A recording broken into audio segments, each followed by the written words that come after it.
অবিশ্বাসী ইমানদারেরা, তুমি যখন নামাজের জন্য তৈরি হবে, প্রথমে তোমার মুখটা তুমি কি করবে? ধুইয়ে নেবে। ও আইদিয়াকুম ইলাল মারাফিকি, বুঝতে পারছেন? ওজুর ফরজ গো, দু হাতের কনুই পর্যন্ত ধুইয়ে নেবে। ওয়ামসাহু, মাসাহ করবে। বিরুসিকুম, মাথা। ও আরজুলাকুম ইলাল কাবাইন, তোমার পায়ের যে গাঁট রয়েছে, নির্দিষ্ট জায়গা রয়েছে, তার উপর পর্যন্ত তুমি ধুয়ে নেবে। আল্লাহ ডাক দিল, একবার শিখিয়ে দিল চারটি জিনিস। একটা হলো মুখ ধুয়ে নাও, আর একটা হাত ধুয়ে নাও, আর একটা মাথা মাসাহ করো, আর একটা তুমি পা ধুয়ে নাও।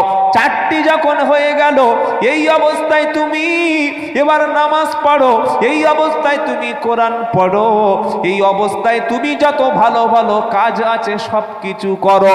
ভালো কাজ হলো সবচাইতে নামাজ, ভালো কাজ হলো কোরআন তেলাওয়াত। আগে তুমি ওযুটা সেরে নাও।